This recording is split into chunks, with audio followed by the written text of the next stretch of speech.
Hi, my name is Alejandro Hidalgo. I am the writer, director, and producer of The Exorcism of God, and we are talking Horror Squad podcast.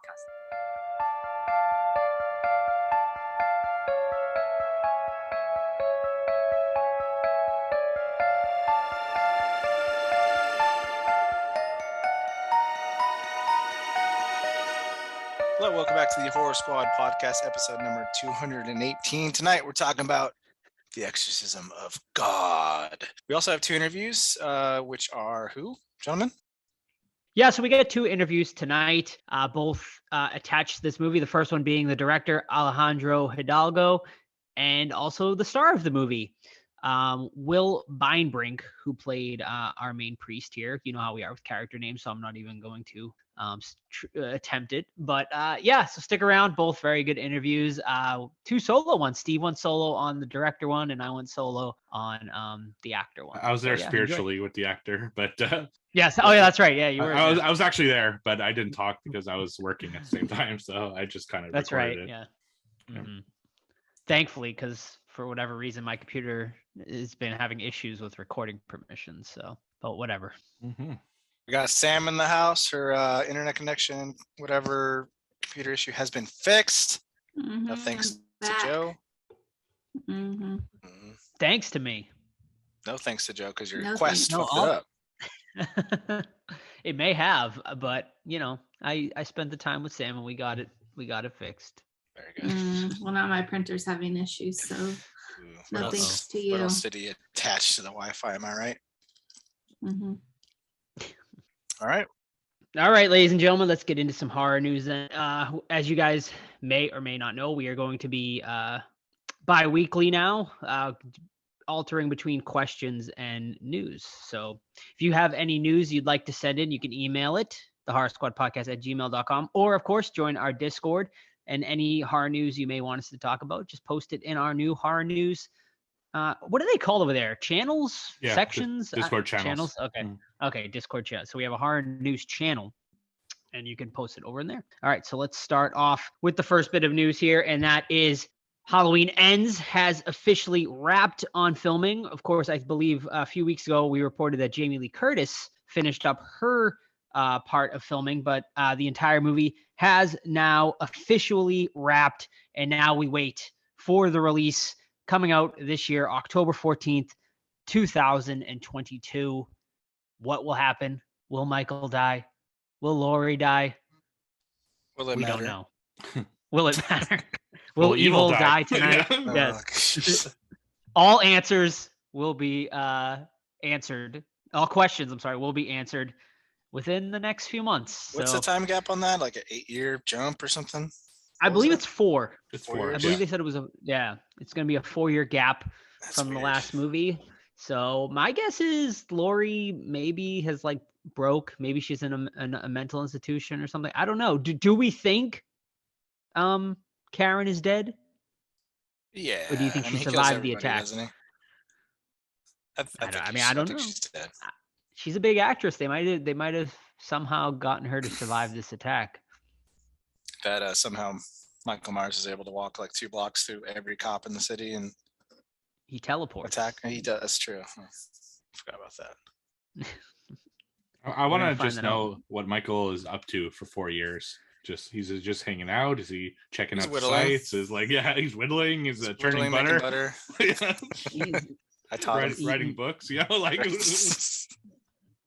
It's a good question. He's just gone into hiding apparently, or who knows? Maybe they caught him. Maybe he's back in the institution and he escapes again. Hear me out. Maybe he's pulling a Leatherface and he went to an orphanage and got raised by some person. Since these movies make no fucking sense anymore. I think you missed it, Todd, but I think we talked about that on the episode you weren't on, where Fede Alvarez came out and tried to give an explanation for that, and it was very half-assed. I think I saw the chat text on that, and it was stupid. Thanks for explaining this. Why don't you put it in the movie? Right. Question for Halloween before we move on.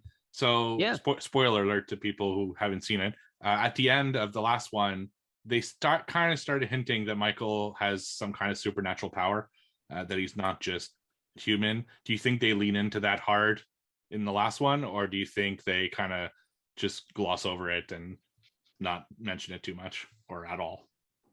It's a good question. I don't think they will too much. I don't know. I think they seem to be focusing on his, like, why he's obsessed with going back to his house. So I feel like that's going to be the big part of this one. And there's just too much like else to be answered without like throwing in a supernatural aspect as well here. So I don't know. I hope they don't personally, just because like I there's too much else to focus on. Yeah, what? It's so simple, man. Mike Myers is such a simple concept. He's just evil, and I just, part of me, like, it hates that it's like they're making it so elaborate. Like, he doesn't even look through windows and go into trances. Just like, I don't know. That was the appeal of him, is that he's just fucking evil. So no explanation needed. Mm-hmm, mm-hmm.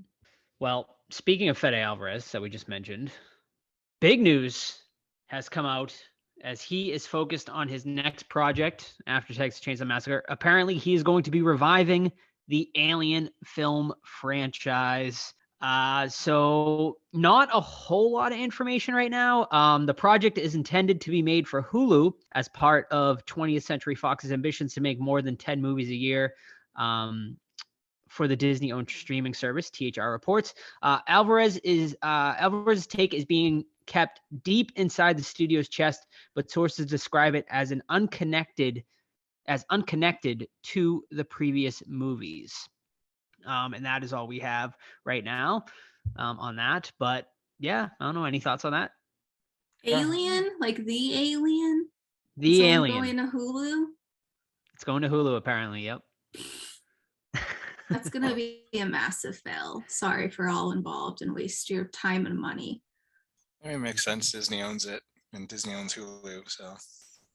Yeah, but they could just make it into like a huge event and it would be more talked about if it was in theater. They could do so much PR with it, but if it just goes to Hulu, it's just going to get lost in the garbage disposal of all the Hulu shows and movies. But what do I know? Yeah, I don't know if, are they going to, I wonder if they're going to merge Hulu and Disney Plus at some point, like they do pretty much everywhere else. Like here in Canada, it's one service, just Disney Plus. And personally, I think we're at the point where we've seen enough Alien films for now. So maybe a series might be interesting where they can actually do character development and, extend it a little bit. And not too long, like 6 to 8 episodes max, but I think it could be interesting. Chucky was a surprise. And I thought they had kind of overstayed their welcome on the films for a while. So maybe a series is what this series needs to kind of reinvigorate itself.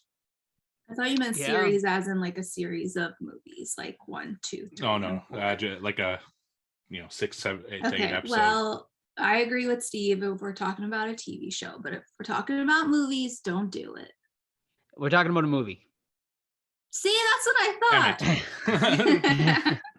Well, Steve and I will watch if there's a show, that's but right. if it's the movie, we'll pass. All right. Well, yeah, I mean, we'll see about this. I think Hulu is, I don't know. I'm not most Hulu movies, original movies, I feel like the production value is not up there, and like especially for an Alien movie. But I don't know. It is Alien, so maybe they can throw a little more budget at this one. But I don't know. Fede Alvarez, though, I'm on board. Everything he's done so far has been pretty good. I know, say what you will about the Texas Chainsaw Massacre movie, but there was good gore and kills in there, so we'll see. All right, next bit of news. The recurring segment, basically, on this news thing has been the Rob Zombie's Monsters movie. It is a bit we are talking about a lot, of course, because it's going to be quite a interesting movie. So the big news that came out, obviously, and we just debated this for a long time, was what is Rob Zombie going to do with this Monsters movie? Is he going to make it a horror movie? Is he going to try to make it like how the Monsters was on TV, making it family friendly? Well, it appears we have gotten our answer, as the Monsters movie has officially been rated PG for macabre and suggestive material, scary images, and language. So it seems like with it being rated PG, is we are going to be getting the family-friendly version of the Monsters, which to me personally, I think that's cool. Like, I think this will kind of put Rob Zombie out of his comfort zone a little bit because he's so used to just doing these grindhouse, dirty style horror movies, and to try to make something that is out of his wheelhouse hopefully will make him a better director, but we'll see. He's not writing it too, right? So that's I a don't strong know. point. Yeah, he definitely needs someone to write movies for him, because he's a good director, but his story's a little bit out there. So, like, especially that H2 scene where I think Richard Branch is his name. He's a paramedic, and he's talking about like raping the dead girl's body, and then it's like what like stuff like that. It's like someone needs to tell him that's not cool and move it along. So I don't know. First I was like, ooh, I'm really excited to see an X-rated movie, but it's kind of cool too, because I mean, House with the Clock in His Walls is pretty freaky for a little kid movie. So if it's something like that, I'm excited. Yeah, no, definitely. So yeah, we'll keep you guys up to date. Currently, right now, rumor has it is going to be a Peacock exclusive, but that hasn't been officially confirmed yet. But that seems to be the popular thing right now in the rumor mills. So we'll keep you up to date with that. Next bit of news here is Ty West X comes out, of course, today, the day you're listening to this episode, March 18th. And big news out of South by Southwest Festival, as apparently a secret prequel to X has already been made. And it is called Pearl. And yeah, so it was shot in secret on location in New Zealand and is already in post-production. The film is written and directed, of course, by Ty West, with lead actress Mia Goth reprising her X role.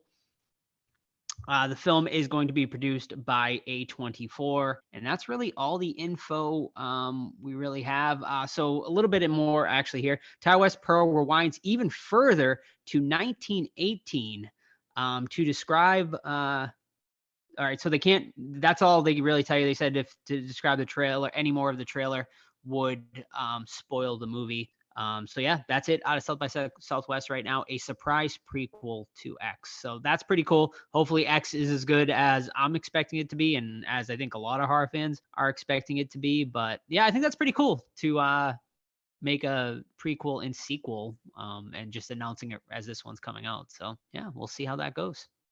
So we have a character from 1918 that's in a 1970s movie too? I'm assuming it's just going to be the same actress, but okay.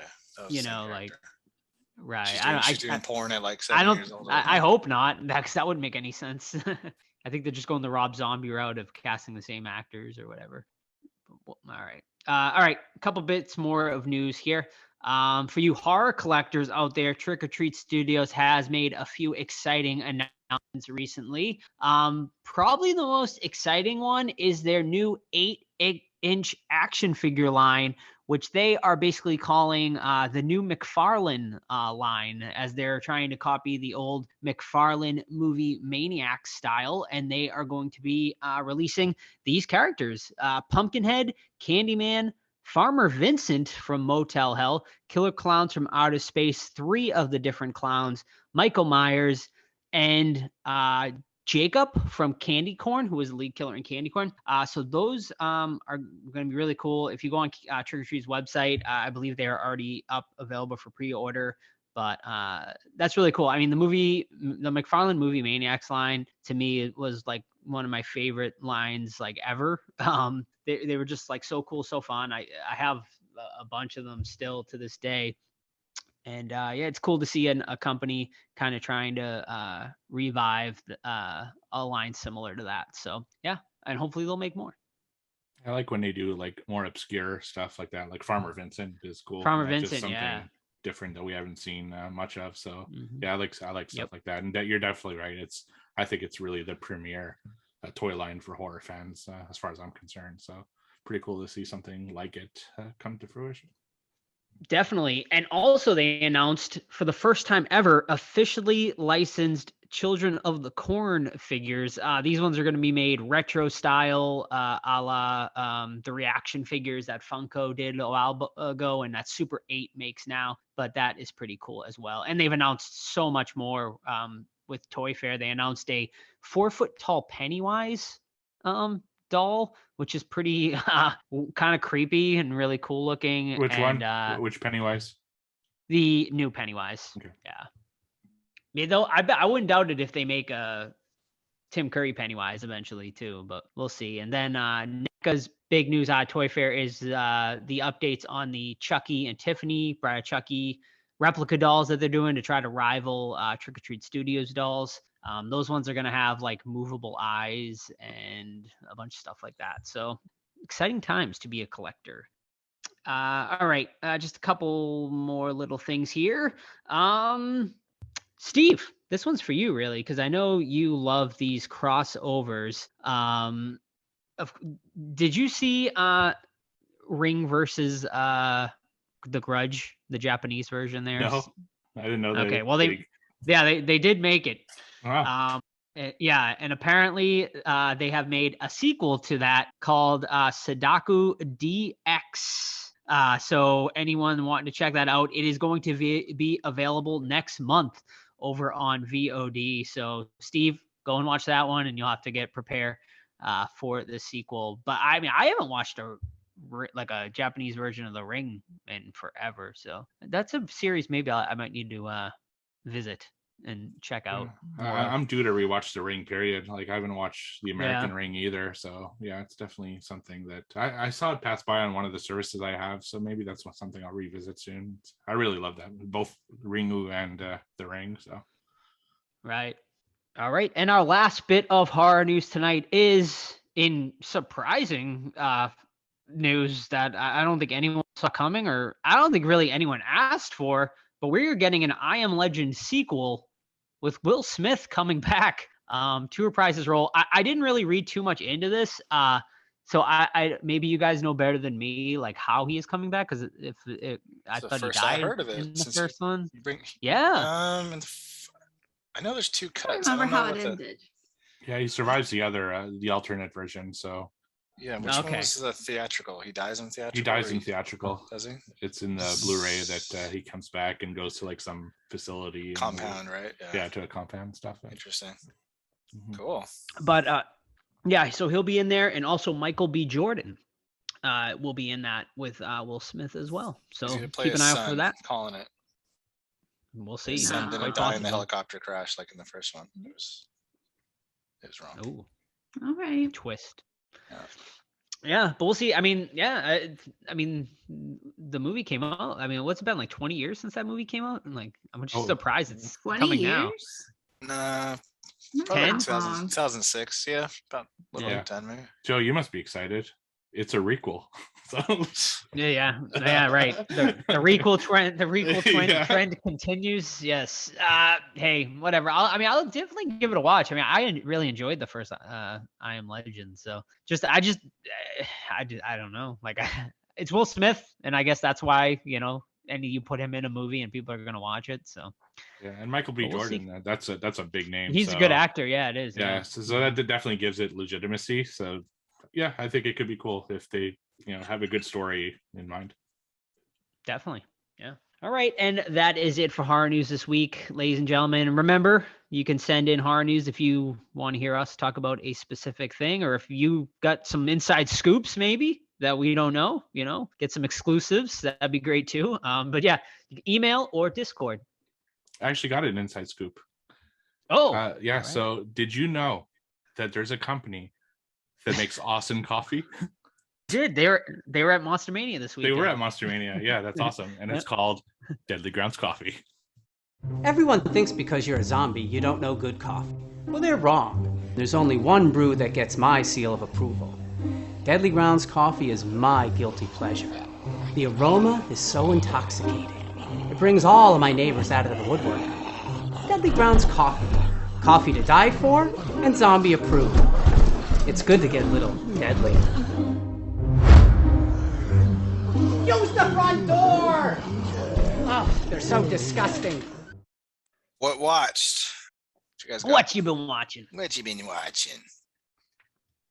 I got one. I watched Microwave Massacre. I'm stealing it from you, Joe. Ooh, all right. Microwave Massacre, 1979. I really don't remember what it was about, honestly. I know this construction worker. He hangs out with his crew, and they're talking. They're constantly whistling at girls walking by, and then one girl like puts her breast in like a section of wood to shake them around at the guys, and they all try to run and grab them, and she runs off and giggling and stuff like that. It's very weird. The dude's wife has like an industrial size microwave that she only cooks like upper class hottie toddy weird recipes that he hates because he just wants burgers. You know what I mean? He doesn't need the weird shit.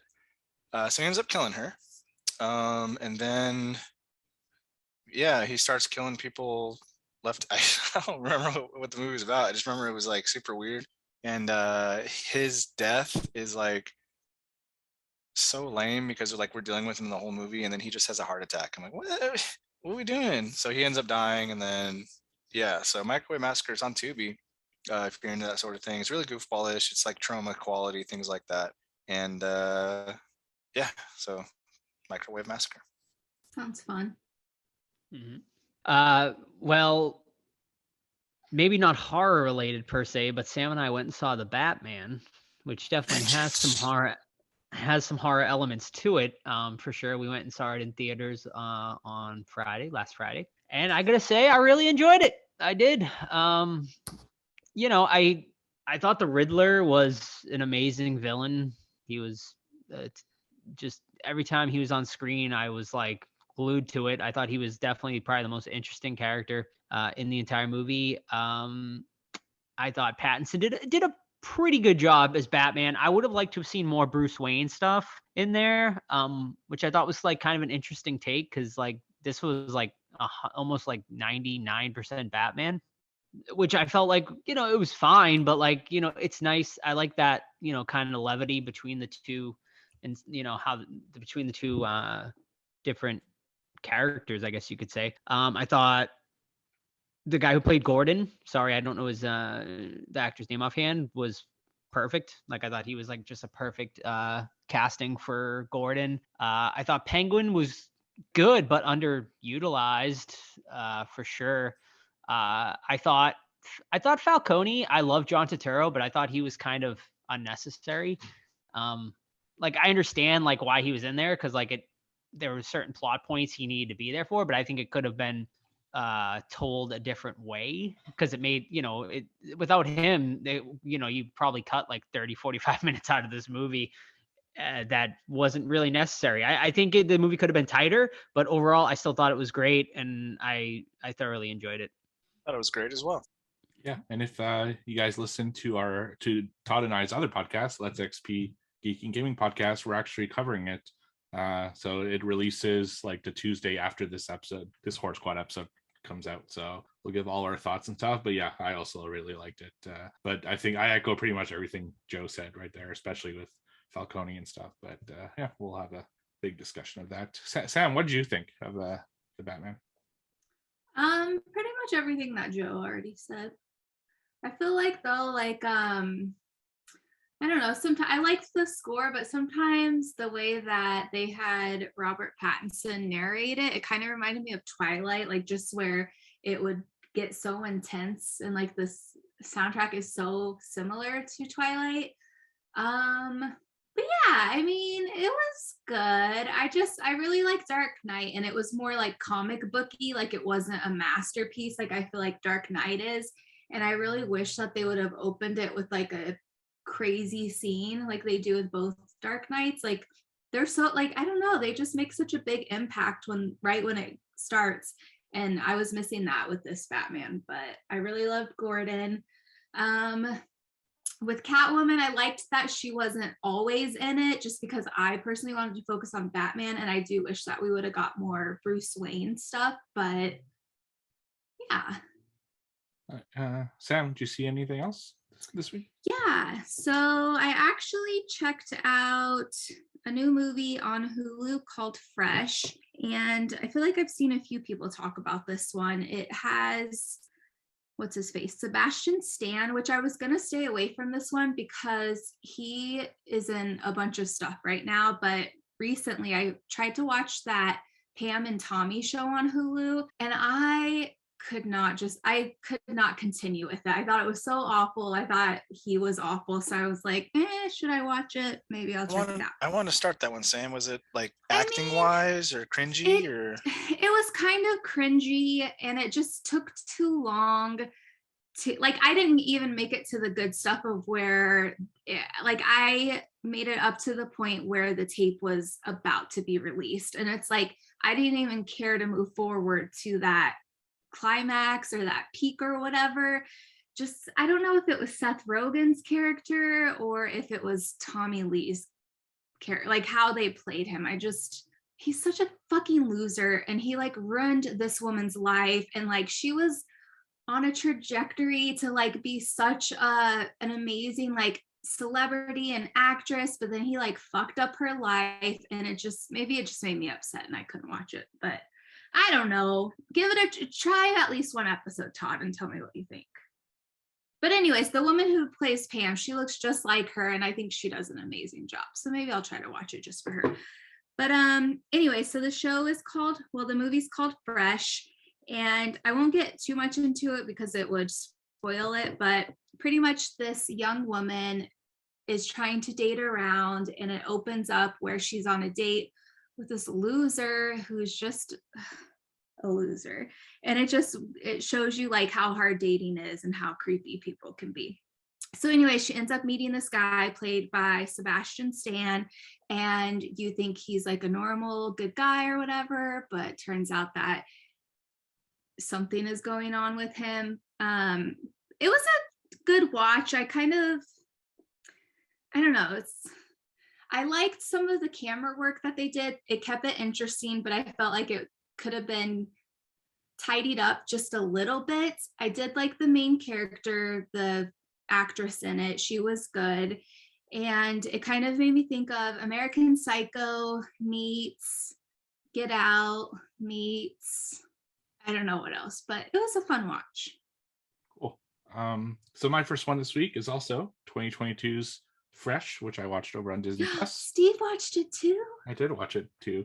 You'll be able to add more to your review. Yeah, it's still fresh and out there, so I don't want to say too much, but yeah, like Sam said, a girl meets a guy online after a lot of disastrous other meetings from her dating apps and stuff, and he seems like a good guy on the surface, but of course he it's a horror movie, so at some point he's probably not going to be, and a third into the movie shifts completely. In fact, the title screen comes in at the 33-minute mark, which is really interesting. That was interesting. Uh-huh. Yeah, because the movie completely turns on its head at that point. And then we go into a lot of cannibalism, body horror, and psychological horror, like a lot of mental torture and stuff like that. I won't say too much about that.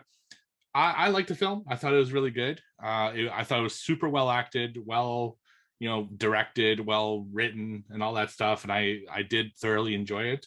My issue with the film is that I feel they didn't go far enough into some of the themes that they were talking about. And because of that, I never actually felt the threat that Sebastian Stan was kind of putting out. They talk a lot about it, they tease a lot of it, but they never actually show it too much. And that goes all the way to the end, which I obviously won't spoil, but I thought the end was weak because it just didn't go there to the level that I thought it would or should. So, but still, very enjoyable movie, and I recommend people check it out. It's over on Hulu in the US and Disney Plus in Canada. Very cool. All right, my last one is The Spell, 1977 made-for-TV horror movie. It's kind of like a Carrie kind of thing where this young girl, I think she's about 15, 16. Oh, actually, Helen Hunt for Sam. This is one of her first roles. She plays the younger sister of our main character. And yeah, she's constantly bullied and picked on for being a little bit overweight, which is like, I hate bullying, and it makes your blood boil a little bit too, because in this one, they're relentless, and she's maybe 4 pounds overweight. It's nothing big, you know what I mean? But they're constantly bullying her. Helen Hunt, sister bullies her, dad bullies her relentlessly. Like, hey, maybe you should not have a fucking extra waffle this morning. Shut up, you bald fuck. No offense to anyone's bald, but it's you're picking on people. Don't put yourself out there. But he's like, he's constantly making fun of her, and then she starts developing powers where she can make accidents happen, quote unquote. So this girl that was picking on her a few minutes ago, she's climbing a rope ladder at school. She starts doing like a weird spin, and then she fucking like 100-mile-per-hour spin and flings off the fucking thing and dies. It's hilarious. But yeah, so we're constantly dealing with her getting bullied, and then she's like, you know what? Fuck everybody except my mom. I love you, mom. And then it turns out, mom, where do you think you got your witch powers from? I'm a witch too, bitch. So it's like they literally have a witch off at the end where it's like, I'm more powerful than you, mom. They start throwing shit at each other, and it's cool. And then it turns out this one doctor is like, comes out of nowhere and is like, there's a lot of witch activity in this area.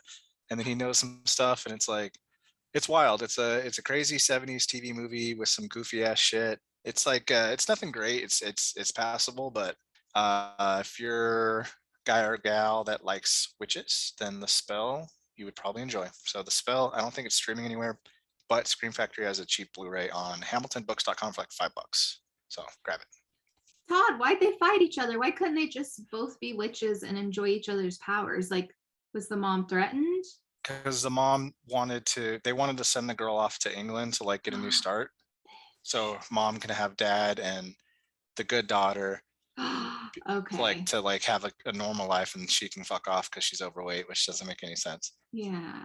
So they had a witch fight, which is pretty cool. A witch off. They had a witch off, yeah. Bad bitches. I like that you use Bane's voice for the doctor. Did I? Yeah. Oh! Probably because I watched that video of horny Batman. Right. Yeah, that's my figure. I also watched Fresh over on Hulu. So yeah, we got 3 freshes tonight. And yeah, I mean, I really enjoyed this one too.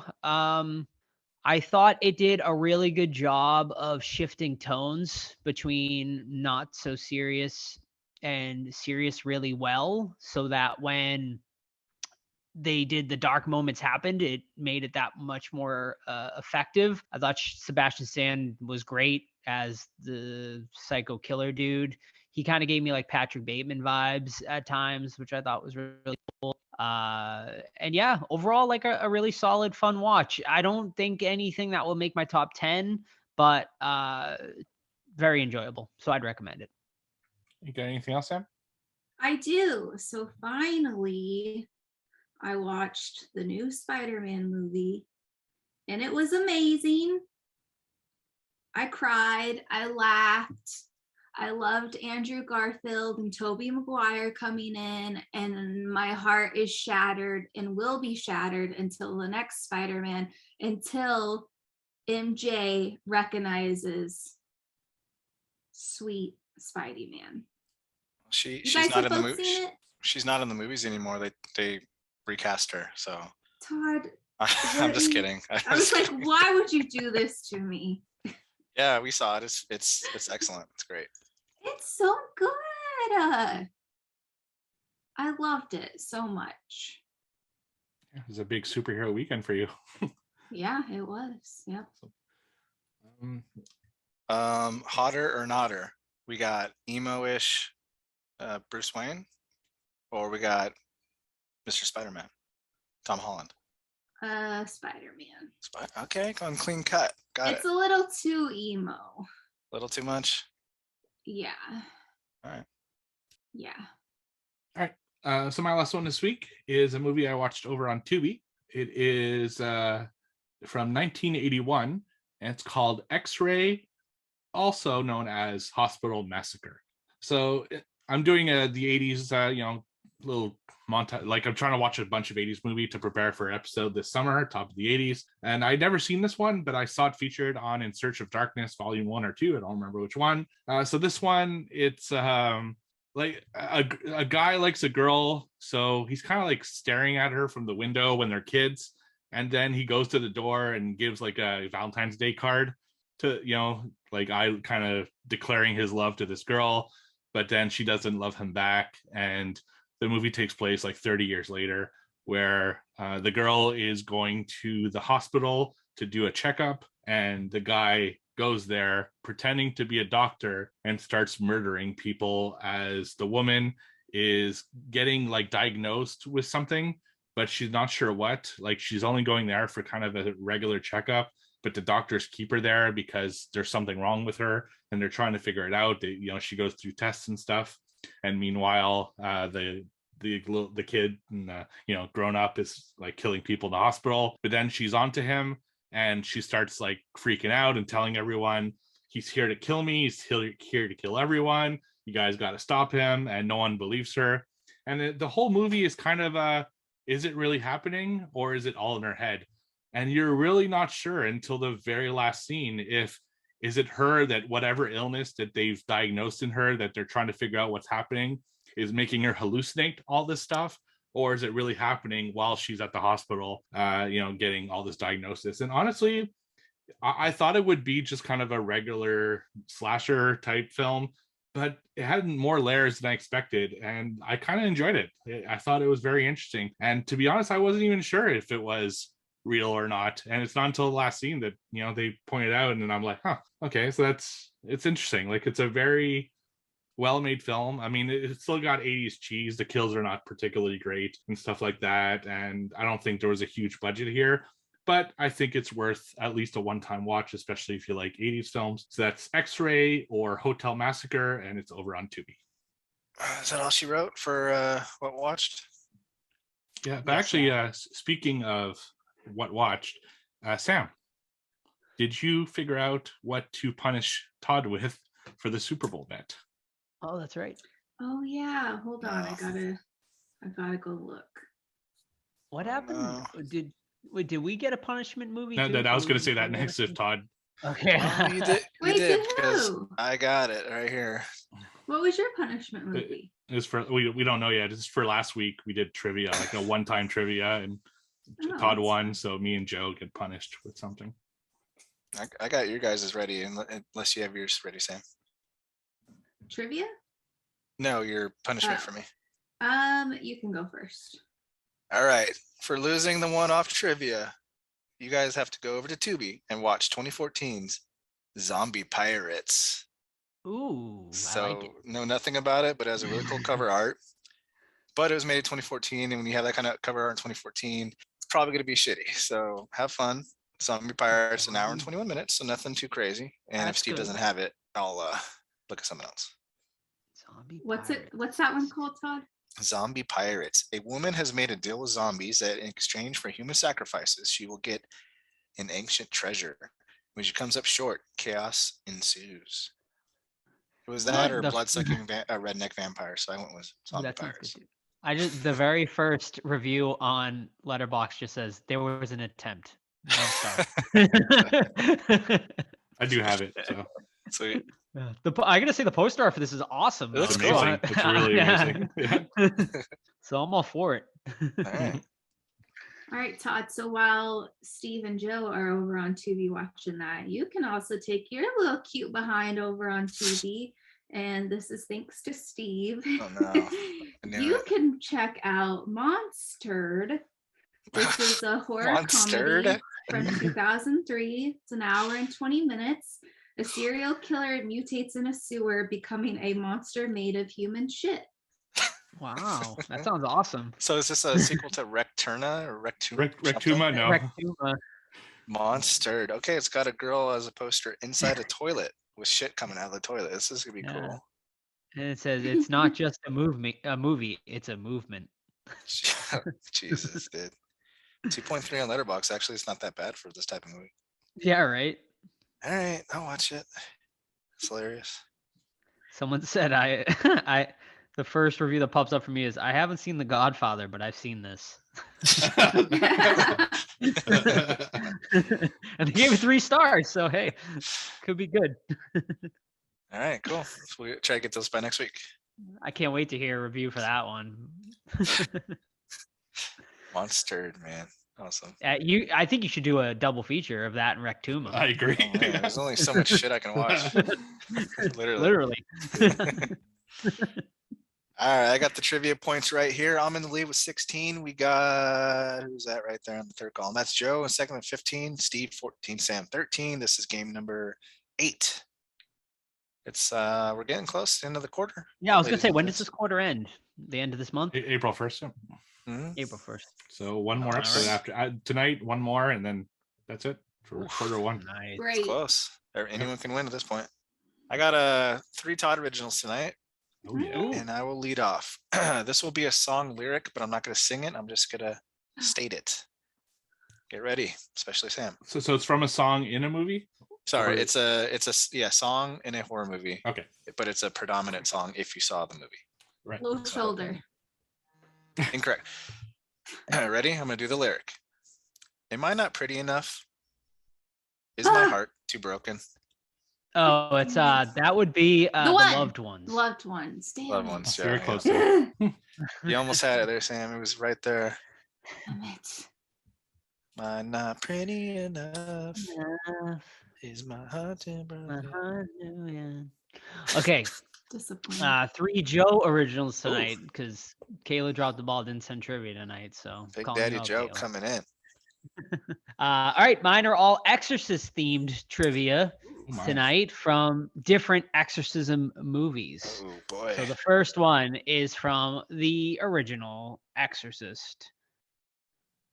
How did actress Mercedes McCambridge, who provided Smoking? the voice of the demon, make her voice harsh Yeah, and she raspy? smoked a lot. That's one of the. And, I need she Smoking took, and coffee. No, it was like alcohol. She did 3 certain things. She put powder, Smoking, cinnamon down her throat. Smoking, coffee, and whiskey. Todd got 2 out of 3. I feel like whiskey would help. You get fucking She drunk, screamed a though. lot. What an excellent day for an exorcism. Let me hear your voices, people. And she held her Punched herself throat. in the throat. I mean, we'll give it to Steve because he got the first. I didn't ask for all What? 3, so that was one of the. He said Bullshit. smoking, first. Smoking But all and right. So drinking. she Cocksuckers. she chain smoked, she drank whiskey, and she swallowed raw eggs. Ooh. Why raw eggs, I wonder? I don't. I feel like that would She kill did that for people. fun. That was just for fun. Yeah. Yeah. All right, I'll go next. So 2 of them tonight are going to be from Kayla. So thank you, Kayla. And one of them is going to be a Steve original. So I'll do the Kayla ones first. In Interview with the Vampire, how many people does Louis claim that Lestat killed on most nights? So it's a number, and you have to be exact to get it. Let's go 3. We have 3 on the board. 7. We have 7 on the board. 6. We have 6 on the board. You're all wrong. 12. Louis a little bitch, dude. 23. It was actually 2. 2. Damn. 2. I still stand by it. Louis is a little bitch. All right. I don't even know who Louis is. Is it Tom Brad- Cruise's Brad Pitt. character? Oh. He whines constantly. Yeah, so he said the quote exactly, because I said most nights, is Lestat killed 2, sometimes 3 a night. A fresh young girl that was his favorite for first of the evening. For seconds, he preferred a gilded, beautiful youth. So I mean, technically 3 is correct. No, I said as most well. nights. So I mean, most I nights. specified very specifically. Sometimes though, Sometimes he was hungry. He was actually hungry. you want a little extra third. Little side piece, you know. Yeah. Thirds. All right. This week's trivia comes from Kayla. Well, she sent them last week, but thanks, Kayla. The first question is, what are the names of the adult couple in Children of the Corn? It's been so long since I saw that Fucking one. names. I only remember fucking Malachi from the kids. That's it. All right. Mhm. I don't remember. Jedediah. What's his name? Malachi. Malachi. Bob and Mary. You think Malachi and Jedediah would be best buds, Todd? Probably. They could be, Probably yeah. fit right in. Yeah. Be like their mascot. Steve, what'd you say? Bob and Mary. I have no fucking clue. Susie and Tommy. Hold on, Joe's googling I it. have no guess. Yeah. I have no guess. Sound it out. No point is given, but it's Bert and Vicky. And Ernie. Hey, Bert. What are you watching? Forrest Gump reference there? Yep, I got it. What are you watching? All right, let's go. All right. What movie am I? I'll give you a series of hints, similar to what Steve did last time. I'll start with one and then escalate from there. Science experiments about traveling. Body horror. So we got science experiments about traveling. We got body horror. And my last hint is bug transformation. The Fly. Bug transformation. The Fly? The Fly is correct? That's Yeah. what I said. Oh, I thought you said what? I said The Fly. Oh. What? Oh, I thought you did say what. I said too. The Fly. Oh, it sounded like you said what. No. Well, I guess Son Steve of gets the son of a point. bitch. Damn, what a disappointment. Sorry. I think you really did say what. I'll send you the clip. Roll the Of course tape. you will. My Who's turn. next? Is it who went after? Yeah, it's you, Joe.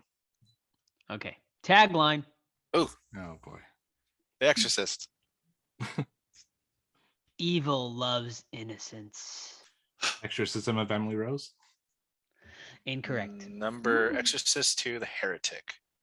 Incorrect. Fuck. Sam, you get a guess, and then I'll let you guys all guess one more time if you'd like. I can see it in my head, but I cannot remember what it's called. Do we get another guess? Okay. Yes. X3. The last exorcism. Yes, that one. Incorrect. Exorcist Oh. 3. Exorcist 3 is incorrect. Just My going down the whole God, line. come on.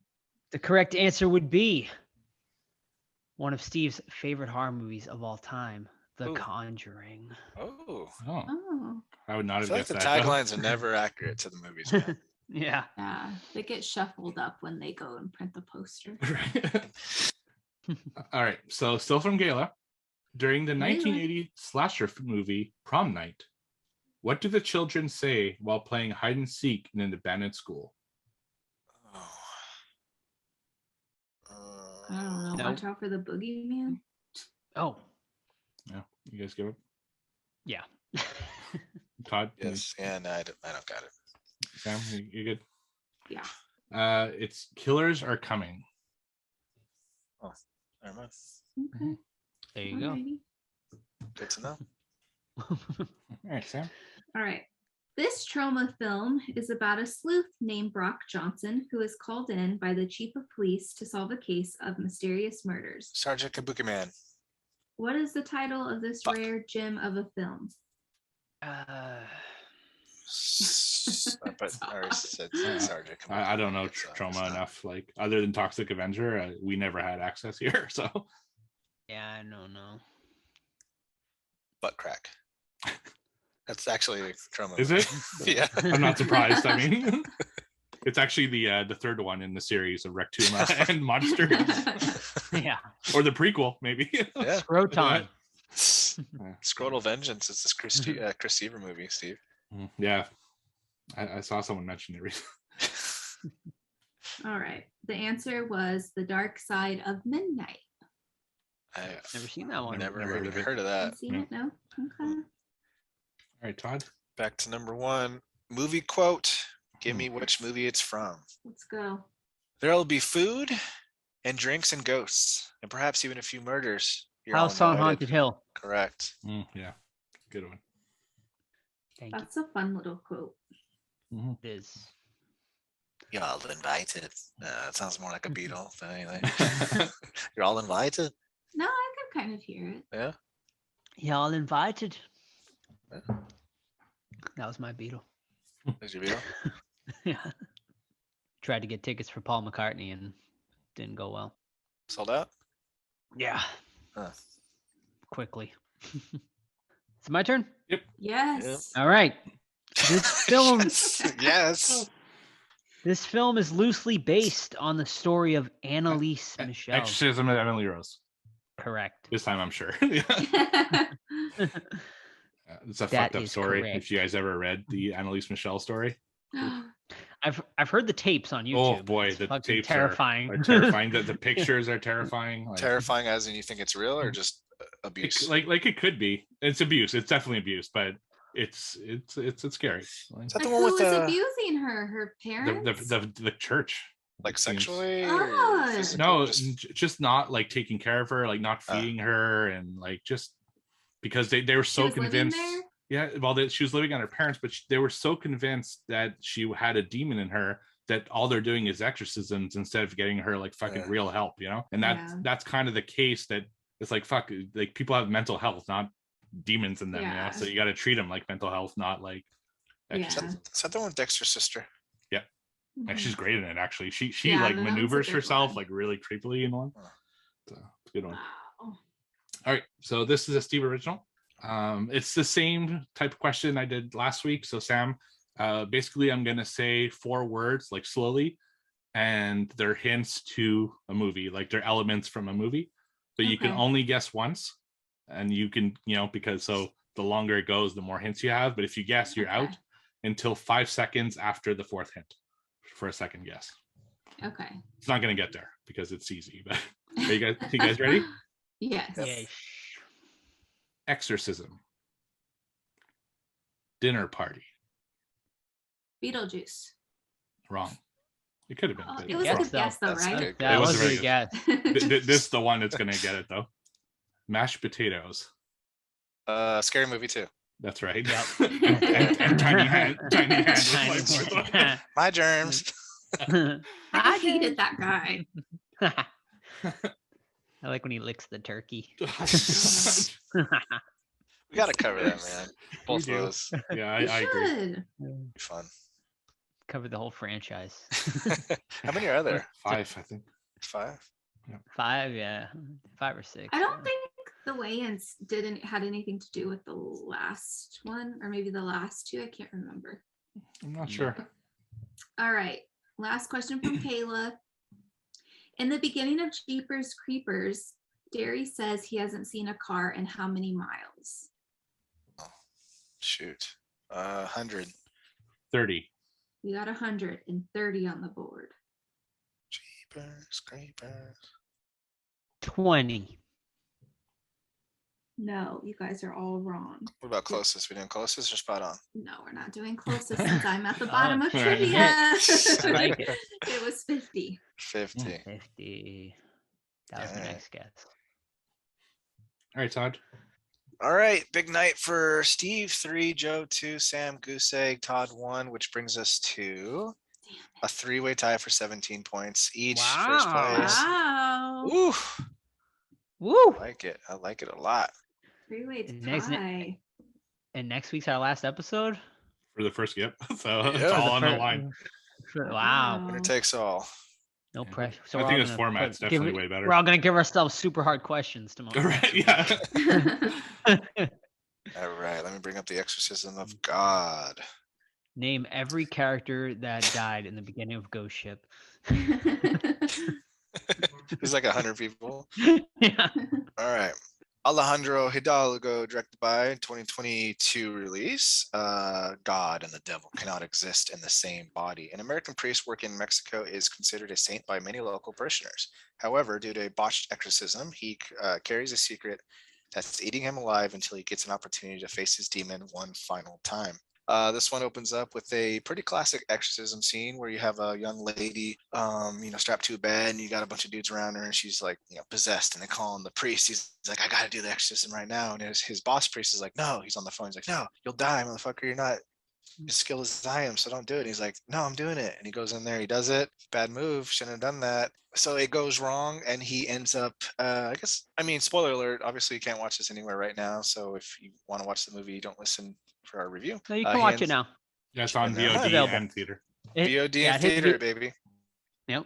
But anyway, we're gonna spoil it. I'm gonna spoil it right now. He ends up having sex with the exorcism victim forcefully because he gets possessed himself, and it's recorded on a VHS camera or some shit. Who cares?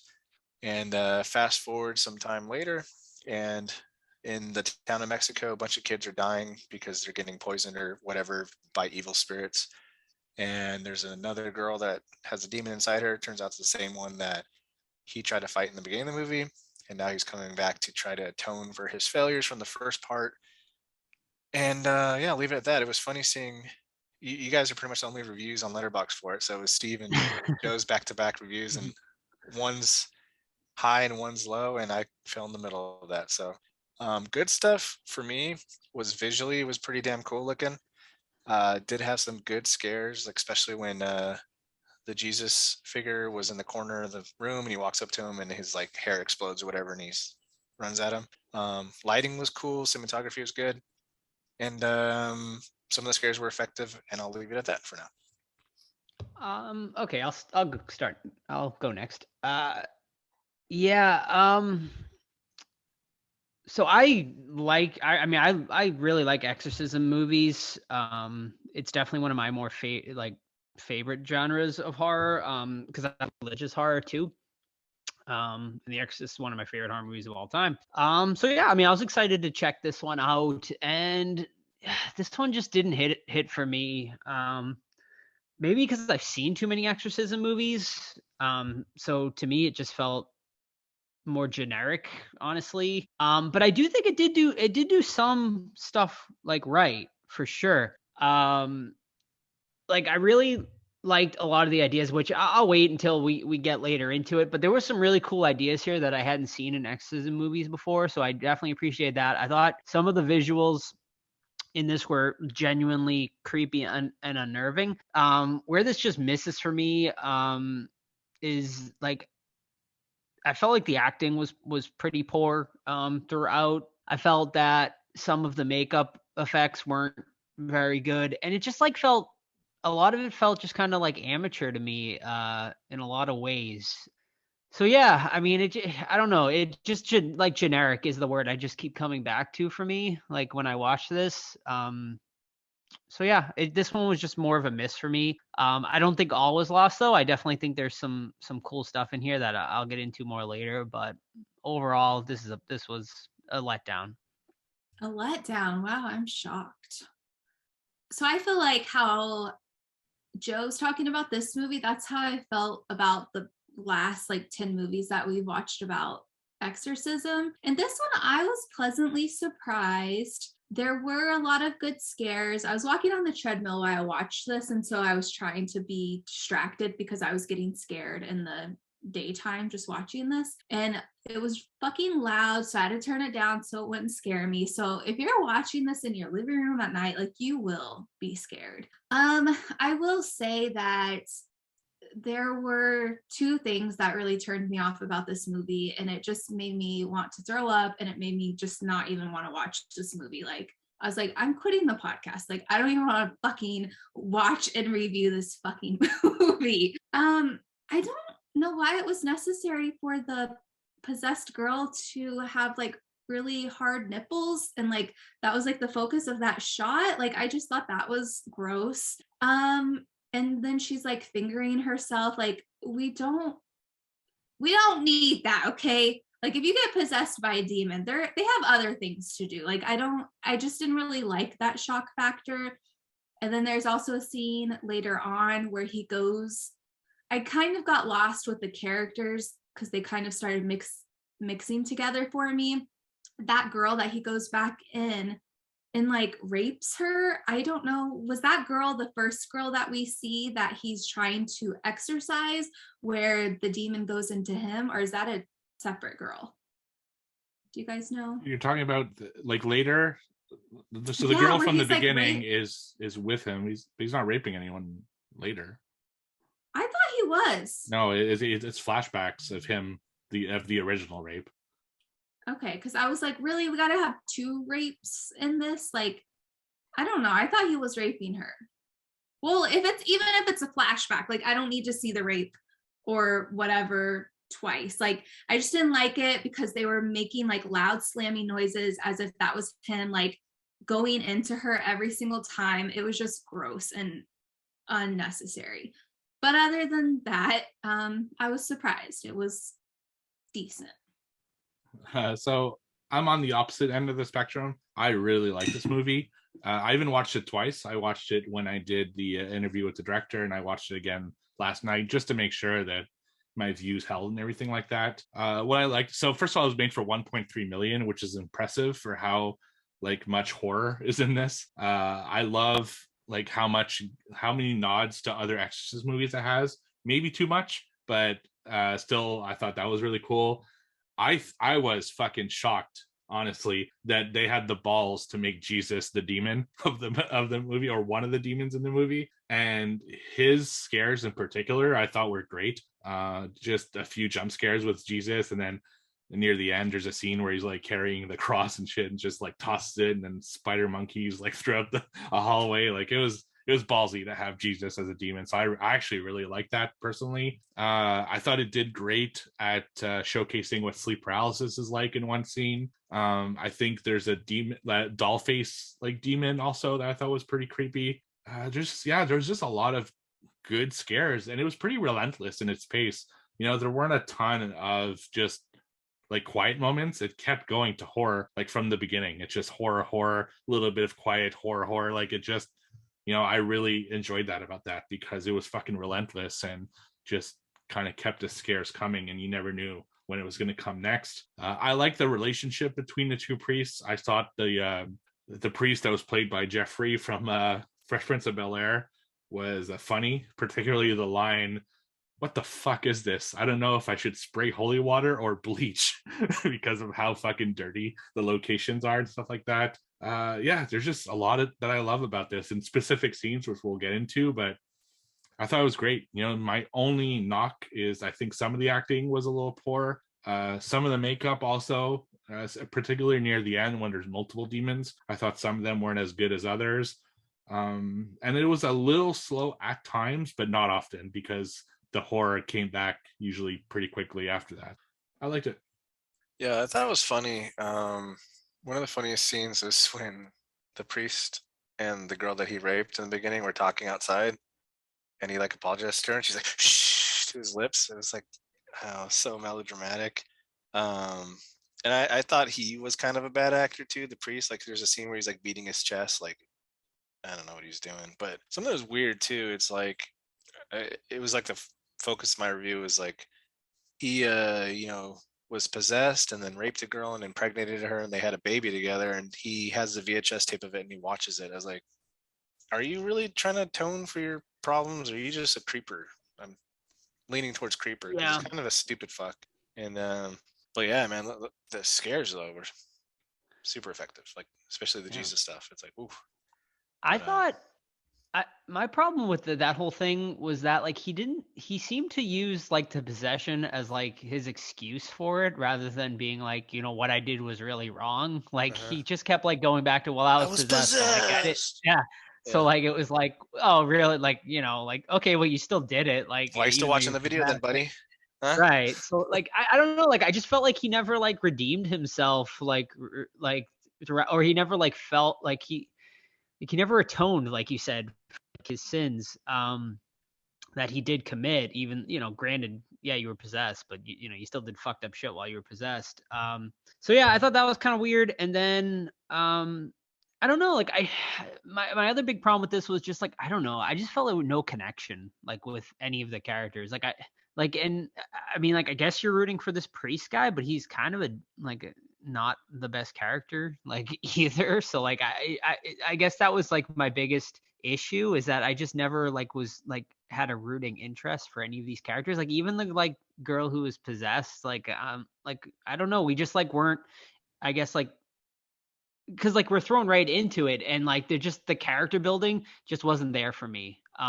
So although I did think the scares and stuff were all great, I think like what separates like movies like The Exorcist and stuff like that is character building. And The Exorcism of Emily Rose, some of my favorite exorcism movies, is the character building, and I feel like it was just lacking in this one for me. Okay, question. So obviously I did not pay attention enough, which I regret that, because like if I was watching on the couch, I'd be like, this is a fantastic movie, but I got a little confused. So the girl at the end of when he's like hugging her and her eyes glow white silver, that's his daughter. Yeah. She's the one who's possessed throughout the whole movie. Okay. So this whole time though, does he still have some part of a demon in his body or no? Not the whole movie. He gets it at the end. Yeah. It goes into him when he is performing the exorcism. But and then I don't know if that girl that's his daughter is due to the rape from the beginning of the movie. Yeah, she was born from that. Right. Yes. Okay. Yeah, so it's almost like, so it was, the girl was, a demon, the way I understood. The girl's a demon, then the demon goes into him. He rapes her as a demon, like, without, not. Okay, but... Sorry, go ahead. Yeah, and then he loses the demon because the demon goes into her again, basically into the child. And years later, I think 18 years later, he's forced to, kind of revisit that because the kids are getting sick. He hasn't been able to make peace with the fact of what happened, even though he was possessed. He still feels guilty for what happened. And the whole point is that the church is covering it up because he's doing such good work as like an ambassador for the orphanage, right? And it's kind of like what's going on in real life is that the church hides these basically monsters to benefit their own good, right? And even though in a way it's like a good thing because he's helping an orphanage, right? An entire, like, it's still bad because but it's like how long until he starts messing with these kids? Like he literally started making out with this girl after he exorcised her. Like she had been beat up by this demon and he decides to kiss her just because she like grabs his hand or something. I don't understand. It's like he was already a bad guy, so I don't feel sorry for him. Side question here. I'm just gonna get graphic. I apologize, but I need to know.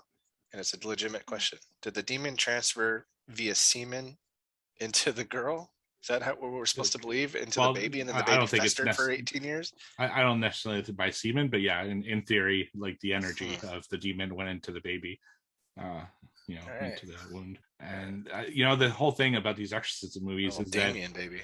The devil is so strong that he'll make you do things that aren't, that you wouldn't normally do. And that's why I think, Sam, you were saying how it was unnecessary that she had, pokey nipples and she was like, masturbating and everything like that. But that was all the demon trying to seduce a priest, which is basically what he wanted to do. I know, Reagan but it's like, are you really going to get a... Reagan was way worse, actually. Yeah. But are you really going to get a boner, though, if like... Yeah, but he's not. He's being in the demon is like in his head, so it's different. It's not a. I laughed when the demon said, "I'll leave this body when you come in it." Like, yeah, and he did. But I think from what I understand, like it seemed like the priest kind of had a crush on her to begin with, and he was, so not giving in. The temptation demon worked on that. Yes, the demon. Yeah, the demon knew his weakness, that he had feelings for this woman. So that's why she was seducing him, and he was trying his best to fight it, but Yeah, and the whole movie is about him essentially confessing to that sin, even though the demon was in him. That's the one thing that they still had on him that he couldn't, and that's why at the end he texts his confession, which I thought was a clever use of modern technology. Instead of actually going to a confession booth, he texted a confession to the archbishop, and then he put a little smiley face at the end. Yeah, exactly. Is that a thing? Can people text their confessions these days now? I don't know, COVID. maybe. I wouldn't put it out there, but like through email. Can you imagine? I know during COVID they had like Zoom confessions where you could like do it over Zoom with a priest. Confession's weird though, man. Like I grew up Catholic, so you literally are just in a room with like staring face to face with a priest. Like you always like watch thing and it's always like this screen, like you can go into like, but that's not every confession I always went to. You're face to face with the priest. Like I was never in like a box where there was like any sort of separation there. Did you tell them how many times you jerked off? It was so bizarre. No, you say. Do you remember like what you can? No, I did. When I went to CCD, people asked that, and they're like, "You just say you've had impure actions." He's like, "Tell me more, son." Yeah. No, I never. No, I never got into like deep that. I would just say something like that. You know what I mean? But it was but it's never like they never make you feel bad for anything. Obviously, I mean, obviously they're not supposed to. They got priest hangouts, so like after work, they're like, "Dude, this guy." Oh yeah. Weirdo, right. Yeah. He put cockroach up his ass or something like that. Right. Yeah. I guess like they can, if like someone does confess to a murder, I guess they do have to report that. So not everything is in confidence. But I gotta say though, like even though maybe I didn't love this movie, the scares are genuinely good. Like there are some legitimately scary moments in this movie. I agree. The sleep paralysis scene in particular is very scary. The demon Jesus is amazing. It's an amazing design. And I agree with Steve, the fact they had the balls to do that. I also love the idea of reverse exorcism, which I don't remember that in many other Exorcist movies. So the fact that they did that, I thought was genius. I just wish it was executed a little better. But the thought and the idea of a demon trying to take Jesus out of a priest was genius, and I loved that. So I give this movie big props alone for doing that. Yeah, I thought that was so clever that they do the reverse exorcism, because you're right. I don't think I've ever seen that before, where they basically tie the priest and trying to get God out of him. And I thought that was holy shit. Like, how did someone not do this before? I'm sure it's been done. Like, someone's gonna be like, oh, they did it in fucking this movie in 1977, but I haven't seen it, is what I'm saying. So yeah, I thought that was super clever and a cool way to just do something different at the end, where it's not just him exorcising the demon out of her and that's that. So I thought that was really cool. Yeah, and the Jesus stuff, man, especially I really love the hair scare, where he's facing one way but all of a sudden his hair pulls apart and he's facing the other way. And there's a lot of good scares. Like, even at one point the orphans are in a room, and one of the kid notices that the door is open, and he shuts the door, and then a demon starts banging on the door, and then she comes in and she's all crazy and all the orphans are there and scared. And it's just that was effective to me, because damn, even as a group, usually scares like that, or it's one person, but to have an entire group of orphans being scared by a demon, I thought was really cool. And yeah, it's great, man. There's a lot of good scares in this. I think, like Sam, I watched it in the wrong setting. I had it on my phone at work, answering emails and things like that. So I think if I watched this in the basement at 10 o'clock at night, all the lights out, just me and my thoughts in this movie, I think I gave it a disservice. So I'm definitely going to revisit this one before the year end. Yeah. I did too, but I'm not going to rewatch it though. For the hard nipples. Too many hard nips. It was just a little too much.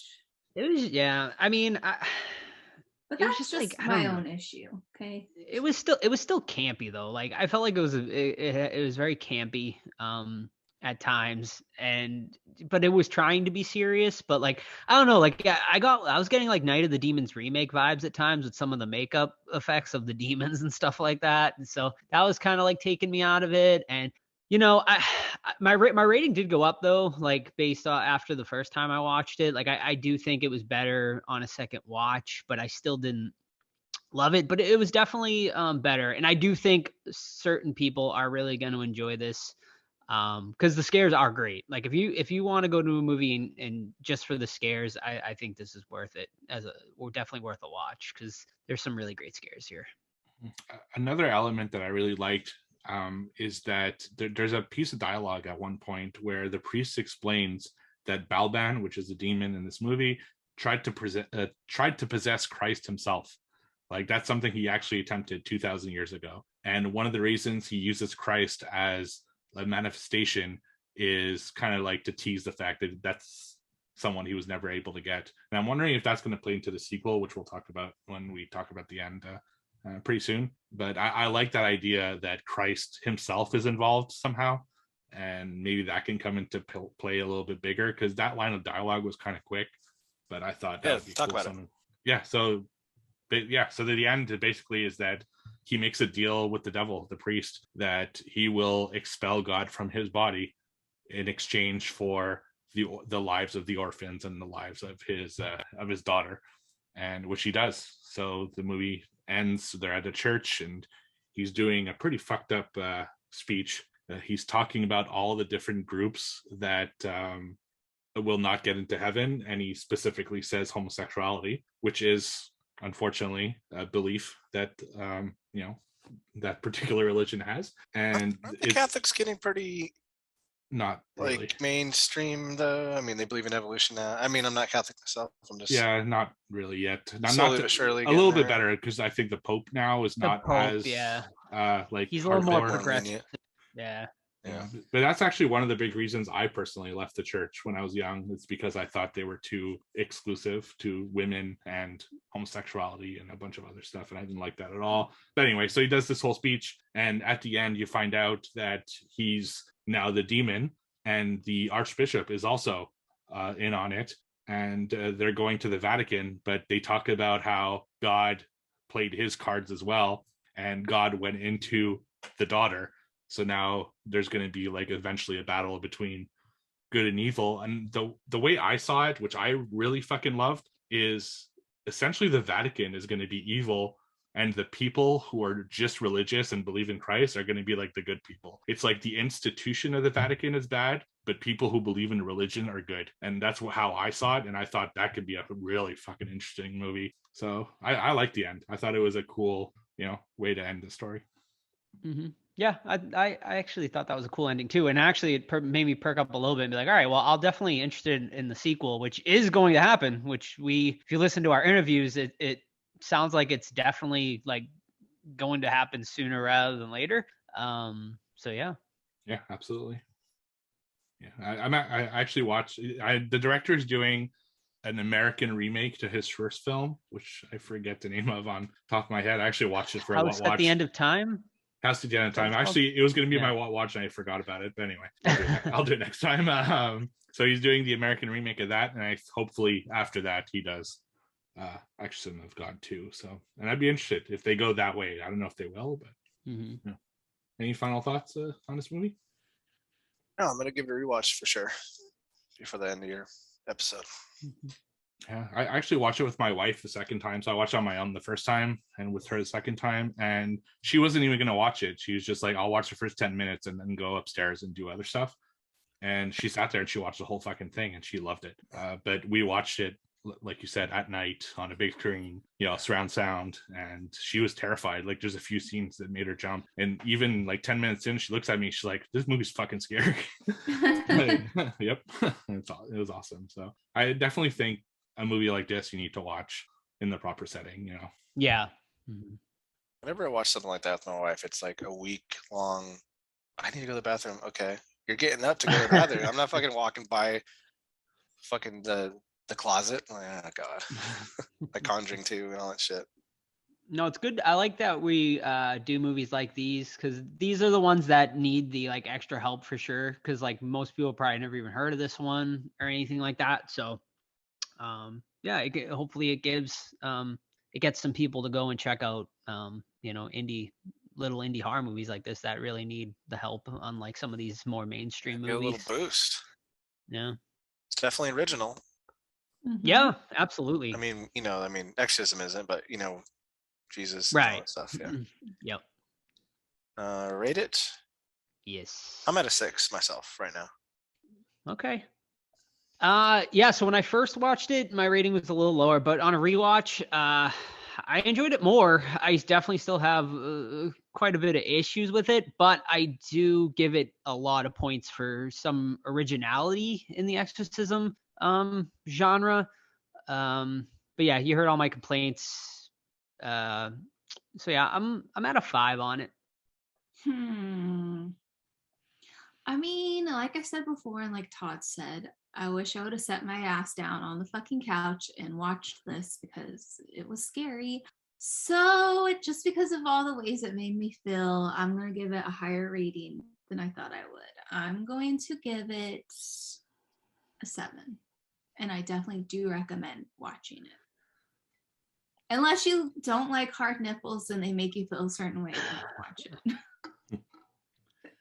So 5, 6, 7, and an 8. I really liked this movie. I thought it was very effective. Like I said, I thought it was scary. It was unique, and I hope people check it out. Like it's really worth, I think, checking out, especially if you like exorcism movies and like scary movies. There's not a lot of scary movies. Like I think back of reviews we do, like our top 10 of the years, and often a lot of them aren't scary. They're just either good or bloody or something like that. But scary is rare, and yeah, it's a good one. So your number one favorite movie of the year so far, then? It is my number one of the year. I hope not. I don't think it's gonna make my top 10. But fuck, if it's like a 2021 do-over, it could be. I mean, but right now it's my number one, just slightly above Fresh. So I need to watch Fresh then, I guess. Damn it. On the list.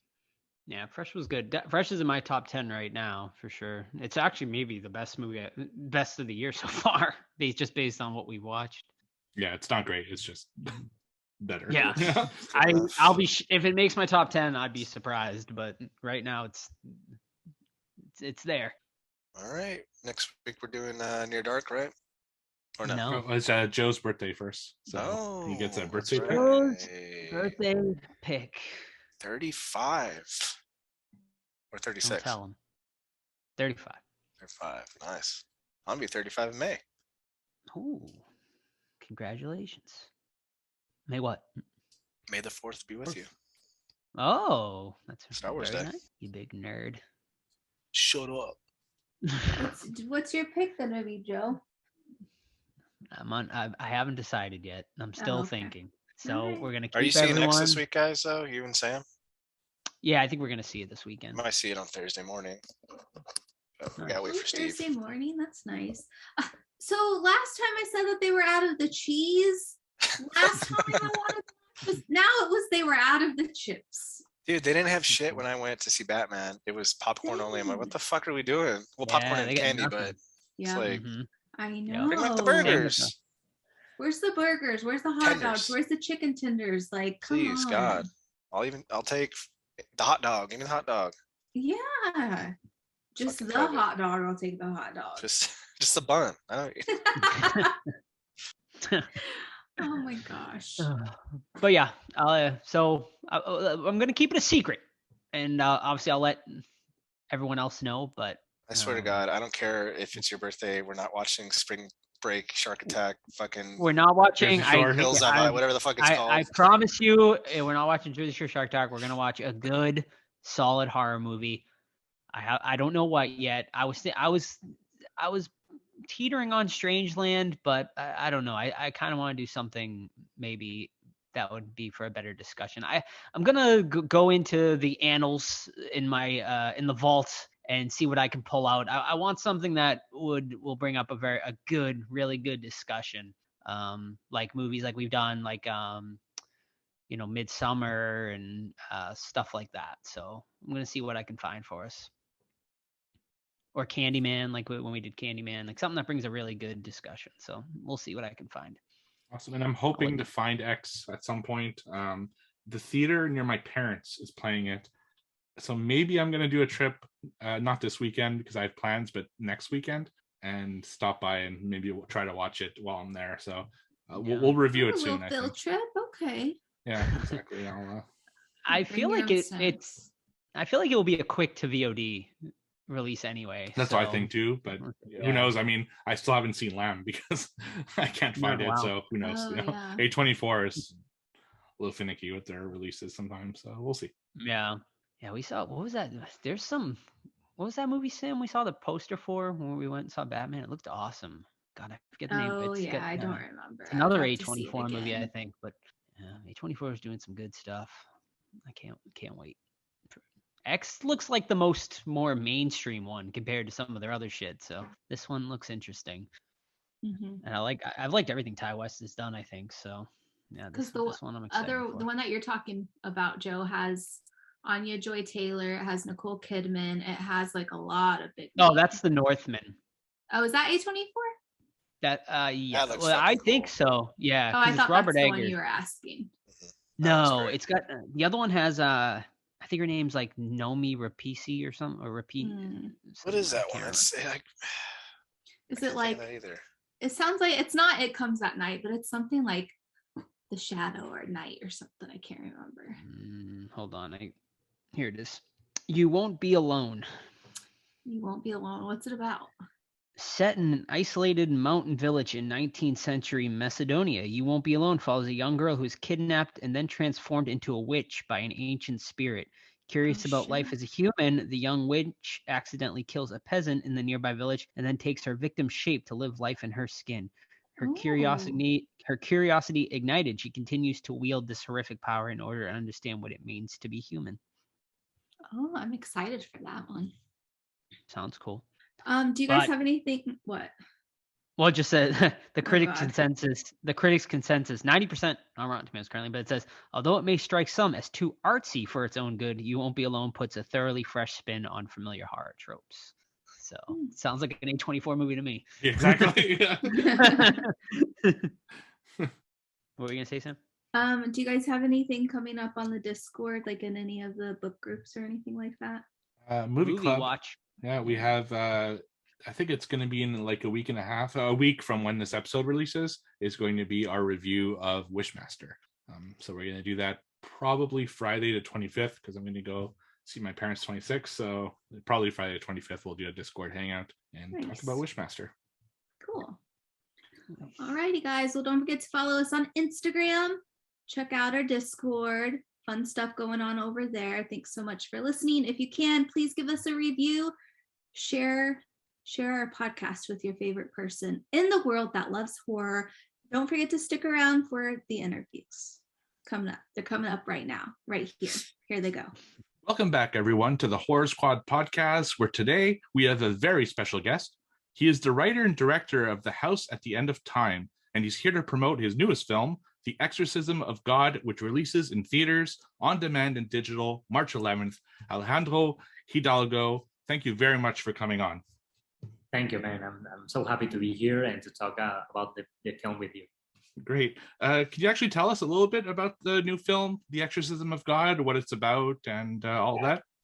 Yeah, it's about a priest, a man of God that committed a sin 18 years ago, and he is carrying the cross in his shoulder of this guilt, but he also has to keep it as a secret because he's dedicating his life to help people in an isolated town in Mexico by bringing humanitarian aid to the children. And the devils come back to haunt his life when he possesses a girl, and the only way this priest has to perform an exorcism and to save her is by confessing his sin. But if he confesses this sin, he will be expelled. He will be excommunicated from the church. He will lose his home, the place he loves the most, and also he will lose the opportunity to save and to help the people he loves the most. So, what is the right choice in here?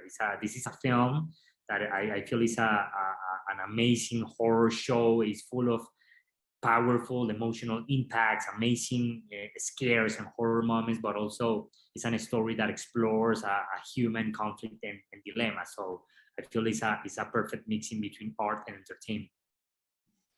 Absolutely.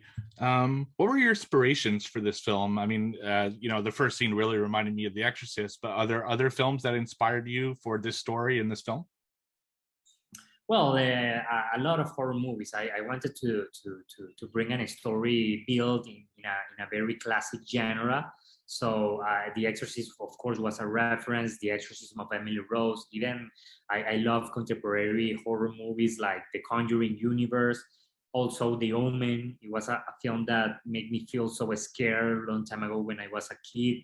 And I am a big fan of the genre itself, like I love The Shining, I love Hitchcock, so I wanted to bring some elements from those features and also to build like my own original vision about this genre. Great. This one was scary, and I loved it for that. It also had great creatures and demon designs. Can you tell us about your process for creating those demon designs in this film? Well, we developed like a very unique monsters that are basically important the icons from the Catholic religion, and I think that is very disturbing because I use basically my own fears. Like when I was a kid and when I was a Catholic person, I had sometimes this fear of be praying to a Jesus that basically is an image of a man crucified, full of blood, full of suffering. So in some way, my mind twisted that image on a demon. I was really scared, and I felt it was so powerful to create a very disturbing image of this demonic Jesus, and I work alongside the team of the production design and the FX makeup artists to develop these creatures that when you see them, in some way they are disturbing as hell, like they are very, very scary, but also in some way they look like kind of beautiful, you know, like they look like I also was inspired like in directors like Guillermo del Toro, that he prefers working in these creatures with special effects makeup rather than just CGI. And I feel that is amazing because the creatures feel like real. They feel like they are truly there. And I feel that disturbing, shocking, but also in some way beautiful visually. So I am very excited and happy with the result. Great. Your other film, The House at the End of Time, also dealt with really heavy emotional subjects and had some frightening scenes as well. What did you learn from that project that you incorporated into this one? Well, the House at the End of Time is a totally different story. It's a horror, but it's more psychological. It's more like an emotional drama. With The Exorcism of God, I wanted to make a jump as a producer. I wanted to bring more production value. I wanted to play with more VFX, special effects, you know, like I wanted to make it more like a horror movie that I would love to enjoy from home or from a movie theater with some popcorns, screaming, having an amazing time, scared to my bones. And I mean, like having the emotional impacts of a horror movie, but also exploring human dilemmas. It's totally different, the language. I feel like The House is more about what you don't see, about everything like your fears that are your mind bring that come to your mind. But The Exorcism of God is more explicit. It's more like an explosive. It's more like a roller coaster. And I feel also that genre is very exciting and funny to watch. Right, absolutely. You get amazing performances from the actors in both films, including from a lot of kids. What's your process when working with actors to get the best out of their performances? Yeah, well, I try to work with them as much we can previous to the shooting by developing the characters, by building everything about their psychological profile, about their personalities, about their background, about their previous life. I also avoid to rehearsal the scenes written on paper, because I feel the actors can start becoming like machines repeating performing, you know, performances. And I feel like I prefer when actors react on the present time to the events that are happening. That's why I prefer just converting the set like in their subconscious voice, like whispering some thoughts that will bring emotions or fears or just concernings or just conflicts. And in that way, I feel they will react more naturally. You know, I also love to connect the actors and to work with them previous to their shooting. And in that way, they can meet each other. They can create like memories each other. Like I love to make a game that I call Inception. That is basically having two actors, and one actor share memories with the other actors, and the other actor is absorbing those memories like the absolute truth, and he shares some memories with the other one. So when they go to the set, they won't be just actors performing characters. They will be characters that share some memories and moments they have previously lived together. That's great. What are some of your favorite horror films? The two films you've made have heavy horror elements, but like you said, the other one also had a lot of kind of psychological, like a slower, I guess, film than this one, which is just insane pace. This one, I just love how fast this one is.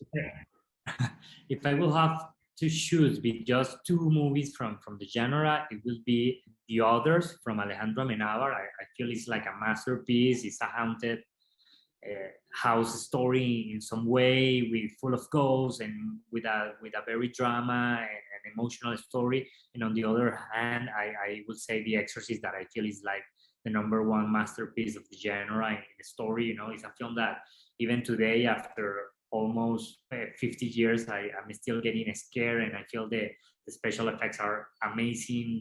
The storytelling is just brilliant. Yeah, definitely two great films there. What can we expect from you next? Is there anything you can tell us about your next project? Yeah, for sure. I'm developing the remake of The House at the End of Time in English with a bigger production value. I feel that story is really moving, powerful, mind-blowing, and I feel that story deserves to have a bigger production value and to have also a bigger worldwide distribution to connect with more audiences. And I'm attached also in a couple of horror projects. One of them is called The Vessel. It was written by Paul Harris Boardman, the same writer of The Exorcism of Emily Rose. And it's a very interesting project because it's like a mixing between a police thriller with a demonic possession. And I feel it's amazing. And also another project called The God Pool that takes place in a beautiful out of this world place called the Cayos Tapes in Ecuador. It's an American film that we will be shooting in Ecuador, and after that, hopefully, and crossing fingers, I will jump to another genre. Great. And is there anything else you'd like to promote, social media or somewhere that people can find you and interact with you? Yeah, for sure. My personal social media, it will be Ale Hidalgo Films. You can find me on Instagram with this username, and you can also go to The Exorcism of God on Instagram. We share trailers, posters, some stills, and some releases information in there. And yeah, I am very excited about the movie, about the huge success we are having now at the Latin theatrical box office. We were at the #1 in Brazil, third place in Mexico, second place Colombia, Argentina. And now I am more than excited to share this film with American audiences in movie theaters and also in digital platforms. So I feel it's a story that will bring a lot of horror, amazing emotional impacts, but also a story that will bring internal conflicts, dilemmas that we'll talk about the humankind. Awesome. So The Exorcism of God is being released in theaters, on demand, digital on March 11th. I watched it. I loved it. I think it's actually the best horror film I've seen in 2022 so far. Very scary, a lot going on. Definitely go check it out. Thank you very much. Thank you, man. Right. Hello, everyone, and welcome back to the Horror Squad podcast, where today we are joined by a very special guest. Horror fans may recognize him best for playing the character of Tom in It Chapter 2 and his new movie, The Exorcism of God, in which he plays the main character, Father Peter Williams, will be releasing on VOD March 11th. Please welcome actor Will Beinbrink. Will, thanks so much for joining us. How are you doing today? Good. So, Will, why don't you just start off with telling us how you got involved in this movie? Yeah, I'd love to. Alejandro is also Latin American, as are Barbara and Andy Muschietti from It. Alejandro's Venezuelan and Barbara and Andy are Argentinian. And they had been looking at working on a remake of Alejandro's first film, House at the End of Time. And while they were working on that, Alejandro was in prep to do this film. And he reached out to Barbara and was speaking with her and saying, "Hey, I'm looking for somebody to fit this category who's in, who can play mid, late 20s and also early 40s, who, is a great actor who can carry a film and is maybe who can speak Spanish somewhat." And Barbara suggested me, and Alejandro, I think values her opinion a lot. And from there, we had a nice meeting, and then it was off to the races. Yeah. No, I was going to ask, had you been exposed to exorcism films before this? And, if not, did Alejandro give you any sort of homework prior to filming? The film happened relatively quickly, so I know he would have probably given me more homework. Because he's so thorough, and I love that about him. But he did tell me to watch The Exorcist, The Exorcism of Emily Rose, because he loves those two. He thinks those are two of the best exorcism movies out there. And I randomly was in Washington, D.C., so I walked the steps of the exorcism where The Exorcist actually took place, and walked around some of the campus. So that was really cool. As I was in prep to shoot it, I was like, this is awesome. I'm literally on the steps of the Exorcist movie. I'm shooting The Exorcism of God, which is inspired by The Exorcist. So I felt very, in that moment, that trip, I felt really excited. That's really, really awesome. Yeah. And I would agree. I would agree with Alejandro. Those are probably two of the better exorcism movies. Now I can imagine when filming an exorcist film, some of the cast and crew may be a little nervous or maybe apprehensive about potentially bringing in some sort of bad, juju. Sure. So did you yourself have any personal reservations before taking this? No, I didn't. No. I'm not. I'm not superstitious that way. I wasn't afraid of anything. I wasn't thinking, oh gosh, I'm going to have demons chasing me at night or something bad's going to happen. I never had that fear. But I will say, one thing that did happen to me as a child, which was kind of like, I mean, I wonder if people have this, but when I was at church one day, I was like 10, and it was Sunday after church, and it was another sermon that I ended up going to that I was just bored out of my mind, to be honest, because I'm like 10 and I'm at a sermon, but and there's all the adults there. And as I was standing outside in front of the chapel, I felt this presence, like this really dark presence, literally enter my body through my mouth and fill my lungs and my body. And in that moment, I was thinking, am I being possessed by the devil? And it was weird because I've never had that since. Now, I have to say, I have had positive experiences where I feel like I've experienced God too. So, maybe there's a battle going on for my body between the devil and God. I'm not sure. But it's true. Yeah. It's really true, dude. Yeah, I know. Yeah. Well, I mean, I know I bring up the question because I know in similar sort of exorcism films, they've brought in priests to bless the set. Was there anything like that happened on the set? Were there any priests that were brought? No. We had so many locations that we were jumping around from. Sometimes we were an hour drive away, 2-hour drive away. We were all in these great little towns or little locations that were all spread out throughout Mexico City. So I think it was hard to get a priest to get in there. And I don't know if Alejandro even thought of it. Yeah. So I don't think, because I think he considers himself spiritual and not Catholic anymore. He was raised Catholic. So I don't think that has much input or emphasis for him. Mm-hmm. Well, you just mentioned the some of the visuals, and I think one thing that stood out to this movie definitely were some of the practical effects and the scares. There were some really genuinely, creepy scenes, and one that really sticks out to me, without getting too spoilery, I guess, was, I'll just call him sort of the demon Jesus character. Was any of this a surprise to you? Did Alejandro kind of not tell you everything to try to give you like a sort of genuine reaction? No, man, no, not at all. I knew everything.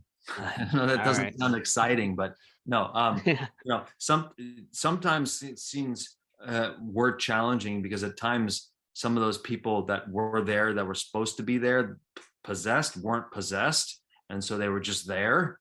And so that's where like you need to be a good actor, because you're not dealing with all the makeup and everything else to enhance everything. You really got to use your imagination. Or if you're doing, sometimes there are a few times where I had to work opposite, and the person had to do something and they were sick, or I don't remember why. So there were times where I had to work alone, and that's also like, challenging. But that's the nature of film and how tight schedules are, and stuff comes up and there's nothing you can do. You just got to keep moving forward. But I love that you love the film, dude. It's a crazy intense film. I hope this lands in like in the canon of classic exorcism movies. It's like in that tome with Exorcist and Exorcism of Emily Rose, and maybe there's one or more, and then us. No, I think this movie actually some really interesting things that I've actually never seen in an Exorcist movie before, which I thought was, was pretty exciting. So I think a lot of the fans are really going to dig this one. Just a couple more, Bill, Will, because I know we're running out of time. It was really great to see Joseph Marcel in here, who our listeners would probably know best as Jeffrey in Fresh Prince of Bel-Air. Just how is he, and the rest of the cast in general to work with? Oh, he's great. He's great. He was like he was definitely he was kind of blown sideways. It's like, I'm in Mexico City doing a movie called The Exorcism of God. He was kind of shocked at, like, I'm in my 70s or whatever age he is right now. I'm not sure exactly. And I'm now in Mexico City doing this outlandish, crazy movie. It was pretty fun because I could feel his sense of, like, I'm just going with the flow on this one. I'm excited to be here. And, I feel like he can be really proud of what we accomplished. And I think he brings a lot of personality and a great relationship between us that, doesn't really get spoken about, but there's a lot of history there that I feel like is just naturally there on screen. That I feel like is great. That it feels like we have a deep, long friendship without talking about it, without dealing with it. We're just doing what we need to do to help these people in this town, and he's there as Fresh Prince Joffrey. Jeff. Yeah. So yeah, all right. One final question for you. Yeah. Obviously, without getting too spoiler, the ending does leave a potential opening for a potential sequel. So do you think that's something we could perhaps see, or something that's even being discussed yet? Or are you guys just kind of seeing how this one works out? Dudes, it is being discussed. Oh, nice. We opened in Brazil. I think that was the first country we opened in, and we were number one the first week, or the first 2 weeks. We were number one. We've been now, I think, going for almost a month now in Brazil, and we're still in the top 5. We're like number 5 or something, but which is really, really great for not a studio movie. But so many people have been, like, reaching out saying, is there a sequel on Twitter? When's the sequel? And even some production companies are reaching out to Alejandro talking, hey, we want to help co-produce your sequel. So yeah, he's well aware of it, and he knows there's a sequel. So it was always in his mind. And I feel like what I love is that the way the ending works is it makes you very excited for the sequel. You're like, oh shit, there's a sequel to this. Oh yeah, dude, this is awesome. And I feel like it leaves you wanting more, which I feel like is so rare with sequels. Usually they're like, oh God, there's going to be a sequel. Of course, they're just making money. But this, it feels like, no, dude, this has real merit for why it needs to be a sequel. And I am pumped, No, yeah, no, absolutely. And I'm sure once our listeners and everyone sees this movie, I'm sure a lot of people will be clamoring and very excited for the sequel. So everyone, make sure you go check out The Exorcism of God. And Will, it's been a pleasure. Thank you, man. Yeah, it's in theaters, so you can look it up now. It's in theaters in probably every city that most people are going to be living in. And you can also see it on VOD in the comfort of your own home if you want to be even more terrified. Awesome. And did you have any? And you'll be thinking about these terrifying creatures coming at you. Yeah, absolutely. And one last thing, do you have any other projects that we can look forward to? Yeah, right now I'm actually developing a few projects with some friends. They're features that are fairly close to being. They're green lit, but they're having some polishes done, I would say. So I'm excited. I can't really give too much more than that, but they're with previous directors I've worked with, and I'm excited about telling stories with friends. That's what's become more important to me than anything. Telling interesting stories with friends. Perfect. Well, thanks, man. Thank you so much, Will. Yeah, I appreciate it.